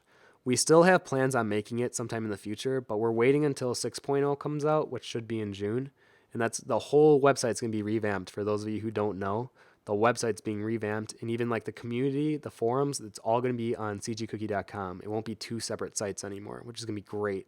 And the contest page looks fantastic. I can't wait for you guys to see it, actually. But anyways, so this game never took off, and I did a lot of art for it, but I never could show anyone. So this was a very weird time in my life. It was the first time that I got the taste of what people in the game industry and the animation field actually have to deal with. And that's when you work on something so hard and you put a lot of energy and time into it, and then it never gets published. It never goes anywhere. And unfortunately, all that work kind of gets, I don't want to say lost, but it never gets the light that that you wanted it to receive. So Don't Eat Sheep is something that we plan on making eventually, but not in the near future. And the worst, or actually, I'm going to first say, actually, yeah, I'm going to go with Drawloween. So in October of 2016, I did the biggest challenge I've ever done in my life. And it was every day I had to do a pencil drawing based on this calendar that was given to artists with a prompt where one might be like, well, what were they? It would be, well, let me look here. It would be like Day of the Dead or Carnival Freaks or Full Moon, or I think one of them was Urban Legends or Entombed Tuesday. Anyways, it was something where I had to prove to myself I could be a daily artist. I've never drawn something every single day and be proud of it and have to post it. And it was a challenge. Day 11, I was so ready to quit. I I already kind of thought of what I was going to post, how I was going to say it on social media, and then I talked to the roommates and they convinced me to do one more day. And thankfully that helped me then push through the remaining 19 and it was just that one roadblock and you realize you get to these points in your life where you hit a block or you hit a wall and you hit it hard. And sometimes you want to give up and you want to say, you know what, I'll come back when I feel more prepared. Or you can take that opportunity and jump over and push through. And in this case, I needed a little help to kind of push my butt over the wall and to keep going. And I'm so thankful I had that. So if you guys have art friends, stay close with them. And when you need that little bit of inspiration and motivation, just go and talk to them, explain how you're feeling, and I promise that I'm sure they felt a similar way before and that they can relate to you and hopefully push you past whatever art block you're going through. So Drawloween was a big challenge for me. I didn't think I was going to do it again, but lo and behold, me and Key have talked. Why, thank you, Cuckoo Chris, for following. And me and Key are actually going to create our own list for this Halloween season. And we're going to call it Drawtober.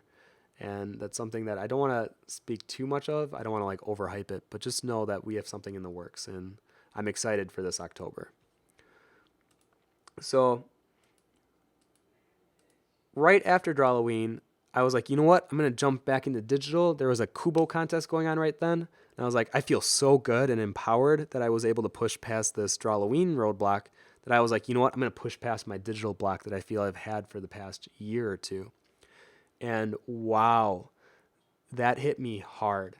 I felt so defeated and so underwhelmed by my digital performance that I I had a lot of talks with the roommates of just not feeling good about my work and the output that I was putting with my digital stuff. I think part of the problem was getting the Cintiq and thinking that would solve problems. And then with the Kubo piece, it just didn't come together for me. And it's funny because I can look at it now and there's things that I'm actually proud of, but at the time, it just felt like I was looking at my own defeat. And it was a reflection of how much I didn't understand with digital. And I was very upset with myself.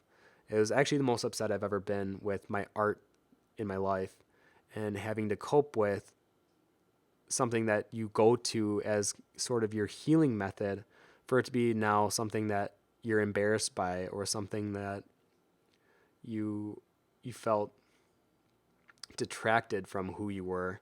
It sucked. If I was honest with you guys, it just sucked. So after that piece, I decided to take it slow with digital.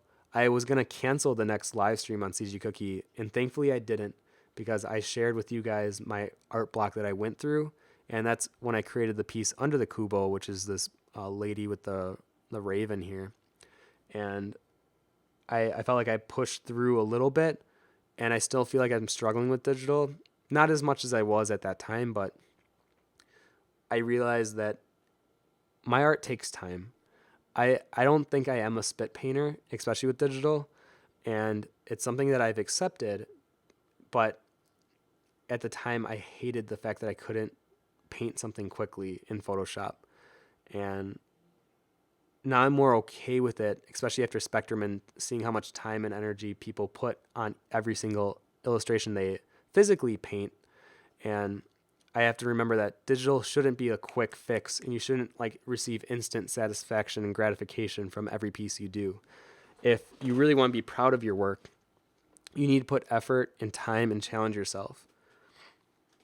So that was the lesson that I learned with the digital art block that I had. And thankfully, oddly enough, I was able to finish my Nate piece, which became my third swordplay piece. And I was actually really proud of it in a weird way of like, I finished it right before Drawloween.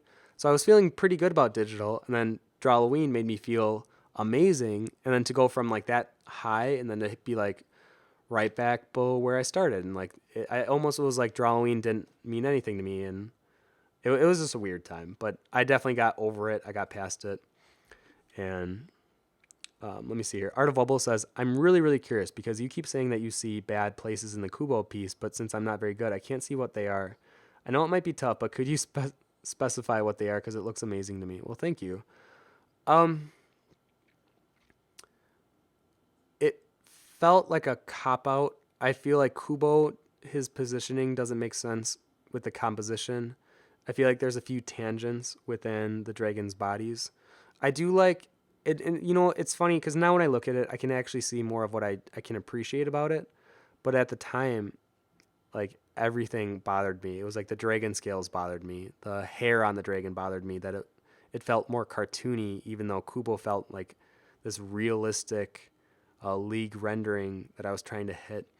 The sword didn't feel like a sword, and more than anything, I felt like I was using what I call, and not, I mean, it sounds more harsh than it actually is, but I call it digital trash techniques. And that's when I refer to myself. So I try not to refer to other people as digital trash when they use this because there are appropriate ways to use it. But it was my way of quick fixing what I thought was wrong with my piece. And it was using overlay and multiply layers and liquefy and even the contrast or levels. I was like playing with things that I knew would make a piece look better in Photoshop without taking the time to really paint the quality in and give it the time that it needed to be a statement piece. Instead, I was trying to like rely on crutches to get me through. Well, I thank you, Dream Breakle, for following. So that's why when I look at the Kubo piece, I see more of how I try to get away with easy outs rather than it being a bad piece. There are things that I think are that do work with it, but overall, it was just a lot of frustration and trying to find like the easy way out. And I was more frustrated with myself that that would even be a thought of like how do I make this look better quickly rather than how do I make this look like a quality piece. Like that's how it should have been stated in my head. Okay. I believe there's only one other thing that I want to talk about in 2016. And this is the third year. I said that there were 3 years that I feel are monumental in my life. It was 2010, 2014, and 2016 was the last one. And the reason for it was I gained a lot of popularity very quickly. And I'm still not sure how to deal with it properly. I feel like there's this expectation that has always been bubbling up ever since CG Cookie or Concept Cookie took off and then became CG Cookie. But actually having more of a following and then putting in my own head these weird thoughts of expectation and putting my work under a microscope and feeling like, is this good enough to post? Where before it would be, I can't wait to share this new idea or this new concept that I've drawn. And then it turned into, will people like it? And that scared me. I honestly feel a little nervous about that. I don't want that to be the thing running what I post and what I draw. It should be more genuine and like, what do I want to draw? What am I excited about? And post that without the concern of, will people like it? Instead, it should be, do I like it? And that's the only answer that I really need.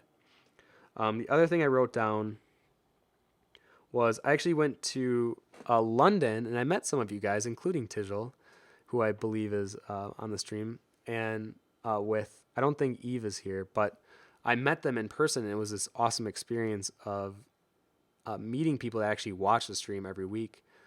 And it was nice to be getting that connection of I don't want to like build myself up as an artist and have someone or put this weird label of like he has however many followers on social media, all of a sudden he's this big deal. I think it's important to remember that no, regardless of how big people get, even with Loesch just passing 750,000 followers on Instagram, we're still people, we're still artists, and every piece is still a struggle. And yeah, we might have some execution understanding on how to work a piece on more of a technical level, but on a creative level, it almost becomes harder because then people expect there to be good quality content with every single thing you do. And it's good because it motivates you and pushes you, but at the same time, it might actually deter you from wanting to do more work because now there's this level of expectation. If you don't hit it, you almost feel like you failed not only them, but in a weird way, you feel like you failed yourself. And that's something that I've struggled with in the past year. I do feel so appreciative for having a follower count and for people giving me feedback on my work and constantly giving me that sense of like, this is why I do art. It's great. I think I've been doing it to myself more than anything. And I think it's just one of those things that no one teaches you how to deal with this in art school, and no one understands how that feels until you kind of go through it. And that's where the imposter syndrome kind of came in as well. And the other thing that I wrote, the other thing that, yeah, I went through was I felt successful enough where I was making very dumb financial decisions. And I bought a hot tub and it cost me way too much. And it will still be considered the worst financial decision I've ever made in my life. Thankfully, we've had a lot of fun with it and a lot of good memories. But the problem was I was forgetting why I was doing art. And for a while, I thought it was for monetary gain. And I was trying to just make as much money as I could. I lost sight of why I did art back in 2010 and 2011 and even in high school. It was because I genuinely enjoyed doing it, and it was my way of kind of having a therapeutic moment for myself. So just know, I want you guys to all know this. Money does not equal success by any means. It makes life more comfortable, and yeah, it makes it more accessible to do things like travel, which is awesome. But in terms of what will make you actually happy and proud of the work that you do, having a money number next to it doesn't amount to anything besides maybe boosting your own ego, which can actually be more of a problem in the long run. So, something that if you guys are starting to gain popularity on social media, just know you should treat it more like a game, have fun with it, don't take it too seriously, and post work that you want to do, and try not to cater it to what you think people will like. And maybe every now and then, if you want to play the game, as we call it in the house, you can do a piece that you know will do well, as long as you don't lose sight of what's actually important with doing art. Okay. So, and the reason I pulled these two sketches was I had a 10,000 follower giveaway in August, I believe. And by December, I was doing a 20,000 K or 20,000 giveaway. And it was that weird, it like jumped from 10 to 20. I gained 10,000 in 4 months. And it was very weird. It was very, very weird. You feel like, okay, you're getting appreciated or you're getting approval, but then you become more nervous of like, well, how did I do that? Do I keep doing that? How do I get more followers, or do I feel comfortable with the follower level that I'm at? So social media can be infectious. Just try to stay above it. And like I said, cater to yourself more than anyone. And don't feel like you have to appease other people. If they follow you, it's because they like your work. You don't have to worry about that. Okay, so now 2017, the current year, where we're at right now. I'm definitely doing a lot more pencil work, but I'm now finding more focus and taking it more toward the swordplay aspect. So I am hoping to have a draft of the prologue book to swordplay probably in November, December. And I feel pretty good about working on that. I feel like I have more focus and I'm doing art for me again, rather than having art that I think will be more marketable or more viral that I can post on social media. I'm trying to do things that I feel are more what I want to do. And if people will enjoy it, that's great. And with the swordplay drawings, especially, I saw such a feedback response that was positive. It almost confirmed the fact that people will get behind your original stories and your art if they believe in it as much as you do. So it's been really reassuring, and just know that I have a lot more in store now for anyone that follows swordplay specifically. With CG Cookie, I feel like I finally have come back to CG Cookie more. I feel like for a long while I felt lost because of losing Concept Cookie, but now I feel more connected with the team, and we're actually working on mini games that will be all taught on CG Cookie. So the first one that I'm included with is this first-person shooter game that we're making, and I had to do robots and guns, which is far outside my comfort zone. But you know what? I kind of had a blast doing it, and I never thought I would have fun working on hard surface, non-organic things. But I think it's because it's pushing me, it's challenging me. And if there's anything I've learned from my personality over the few years, it's I need to be constantly challenged. And maybe you guys have that too. Or when you notice you get bored, if you don't change things up or you don't mix it up, it can really get to you. And it got to me a lot in 2015 and 2016. And I almost want to apologize to CG Cookie because I feel like I was giving it not my 100% that I was back in 2012 and 2013. So it was just something that I really looked at, and I'm trying to change for the better. And even with the recent tutorials that I did with the facial features, it just felt better. I felt like I was able to teach, and I didn't have that fear of talking over a tutorial for a while. I know it sounds silly because I do live streams every Wednesday, but I had this weird fear of doing tutorials because I didn't want to say the wrong thing, where I could get away with it in 2011, 2012 because I was just starting out. There was no level of expectation. But now that I've done it for 5-6 years, I've built this weird like level of every tutorial has to be perfect. And if it's not, then I failed. And I think that's why sometimes it's hard for me to even start doing the tutorial. But now I'm more okay with, like keep the tutorial smaller. People will learn from what you want to say if you keep it concise and do the best that you can. And that's kind of the mentality I'm going forward with. Even into the summer, I plan on doing a lot of anatomy tutorials, and I'm just going to teach it the best way I can and not try to get myself too nervous about it. And the very last panel I have, let's see what I got. Oh, it looks like I accidentally enlarged it.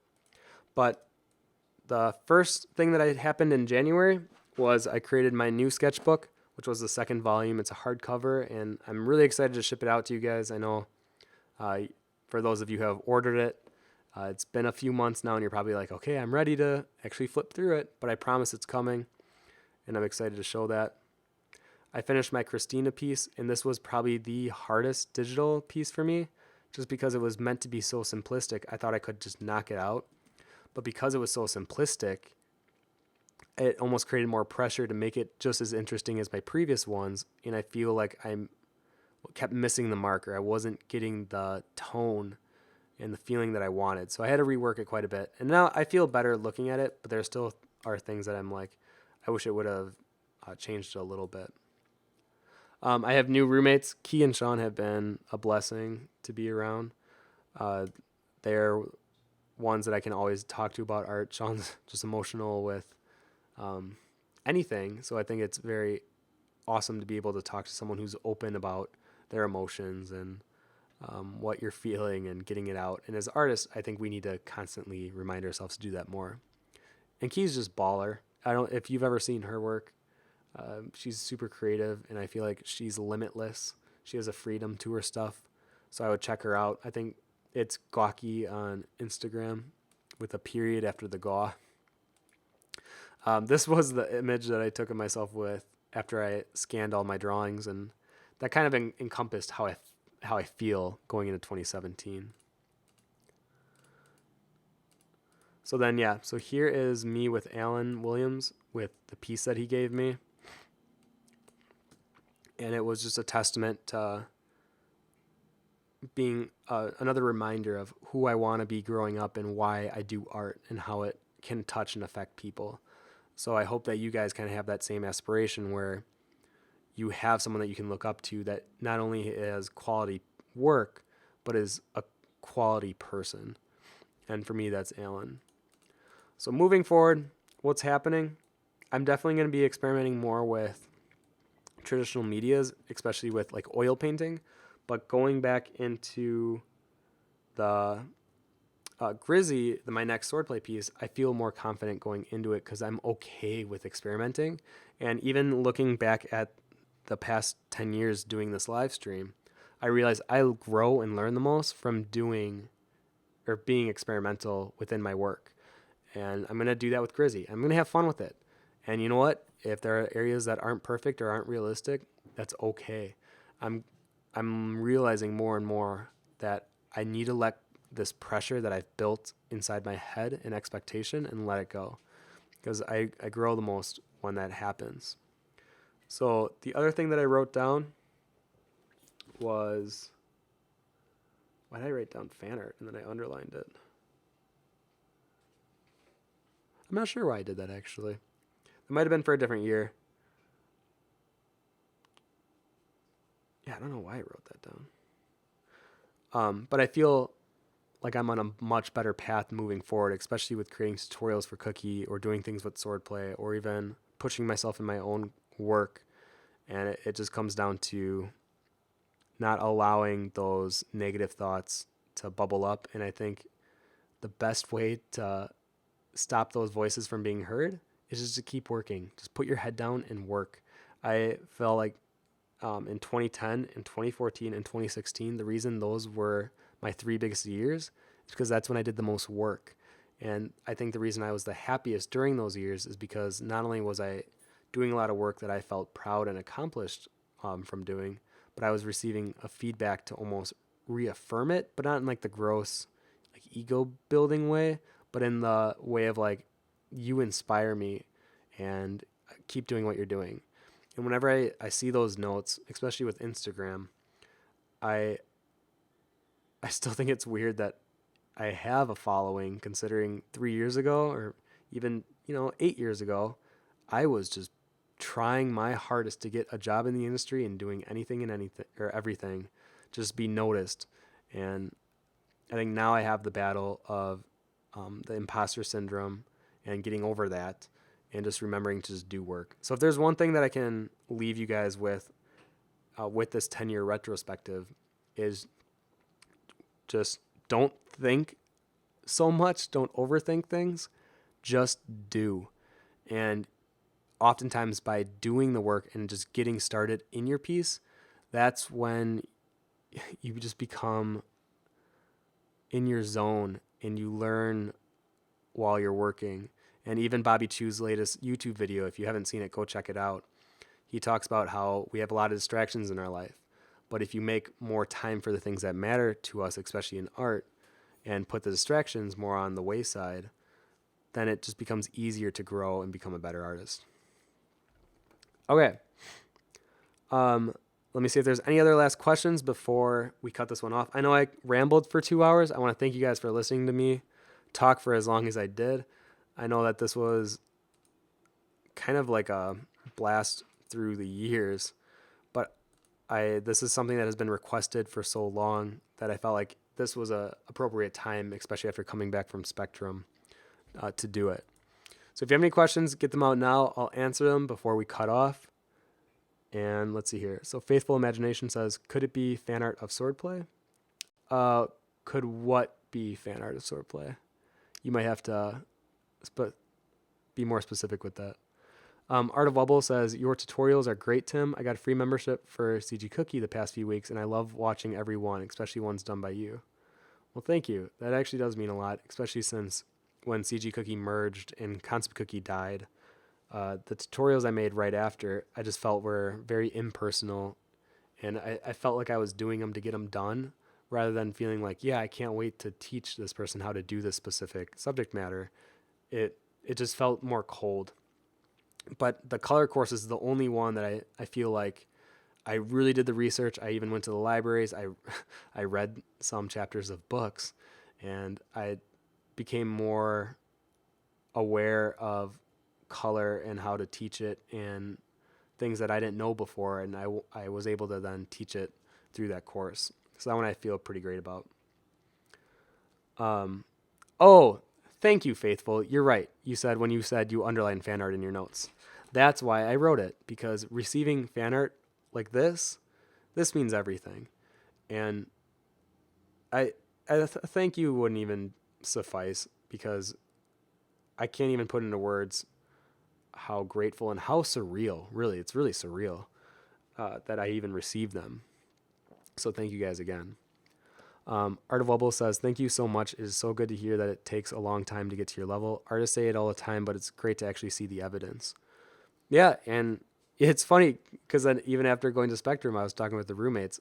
There is so much more I could do to get better. I feel like I'm all right, but I can kind of know in my head if I want to get better, I have to keep pushing myself. And then the next 10-year retrospective, it might be funny looking back at the 2017 year being like, wow, is that where I started from 10 years ago? Like, look where I am now. And that's what I hope I would be able to say. If you look 10 years ago and you're like, wow, I did some great work back then you might have a different problem on your hands. Fluffy Healer says, I only really watched the 2D concept side, to be honest, even though I learned Unity and Blender at school and on my own. Well, that's cool. Well, thank you for watching them.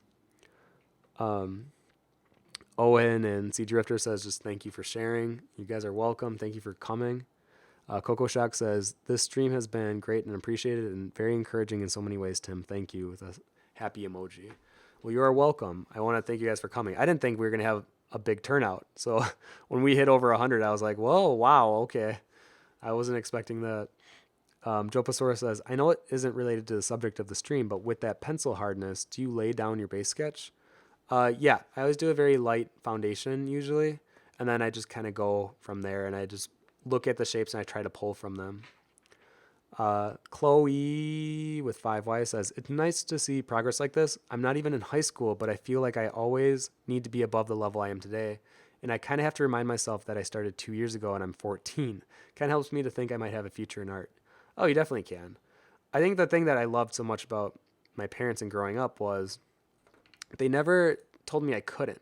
They never made me feel like I couldn't have a career in art, and they had no idea what it was. They tried their best. I mean, they enlisted me in 2 art courses, but I think deep down they were really worried.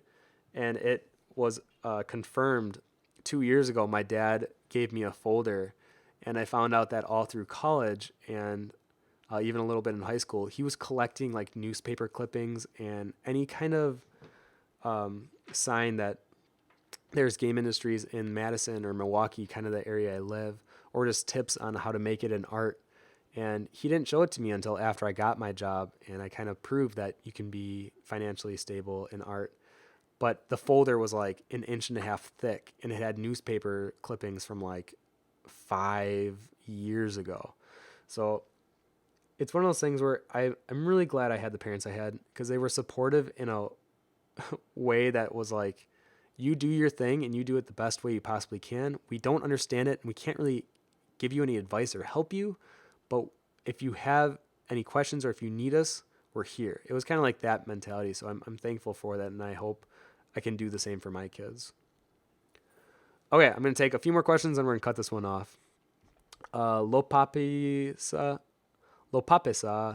Why do I keep forgetting how to say that? We've talked about this. It says, Tim, what's the best way to contact you? I've been trying to get a print from you and contacted you on both Instagram and Facebook, if you remember. If you're too busy, that's fine. I just want to make sure. Usually Instagram's pretty good. I'm nefariously horrible with getting back to people on social media. Here's one of the things I want to say.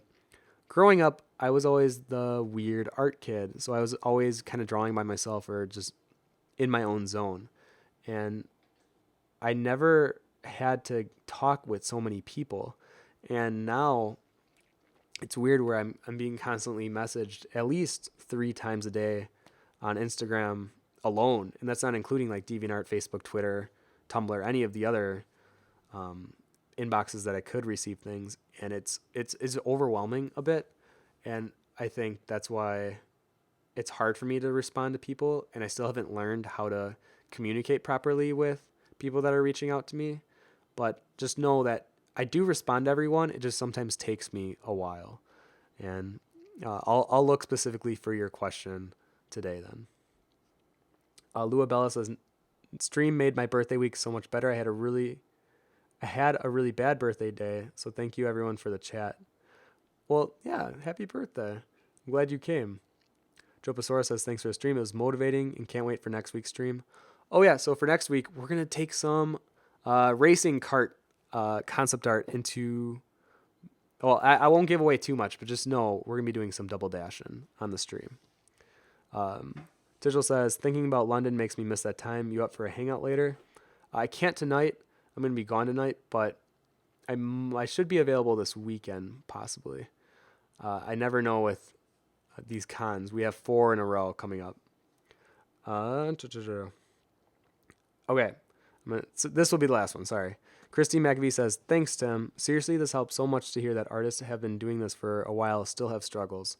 Thank you for this. Also, is there a way you could explain how to start doing commissions? I have the basics of it, but not a lot of knowledge.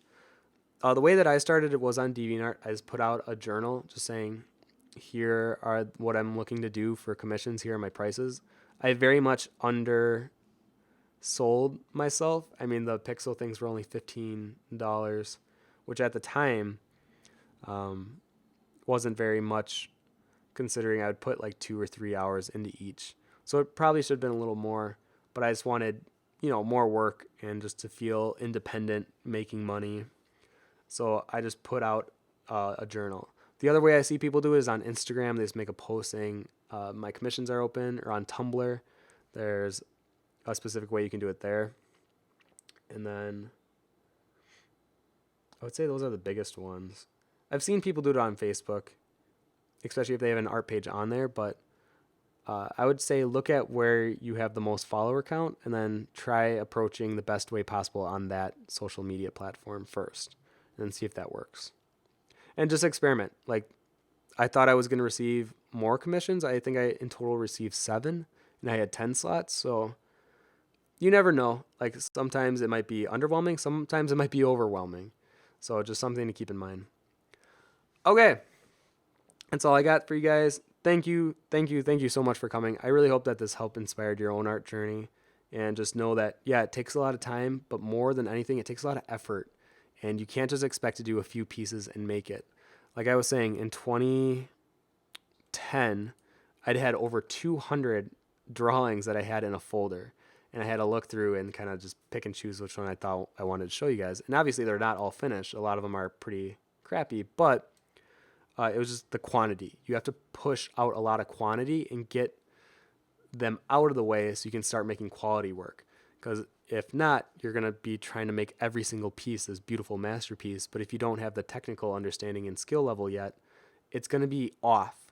And you'll be able to see it, or especially art directors or whoever you're trying to get a job with, they'll be able to see that you haven't really taken the time to understand and master more of the fundamental work. You're trying to skip ahead and only have these finished beautiful renders when maybe you're polishing something that isn't quite that great. Okay, that's all I got. Thank you. I just want to say thank you, especially for those that have been regulars with the stream and have been coming for a long time. I don't know how to thank you guys. I don't know if you guys know how much I appreciate it, but thank you. And next week, we're going to have some fun with some cart concepts. So if that's something that interests you, that's what I will be working on. And I'll be posting links to all the artists that I talked about earlier with the work that I got at Spectrum. So that'll be on the community forum on this live stream post. So you can look for that later tonight. Okay. So thank you guys again, and talk to you later. All right. Bye. Bye.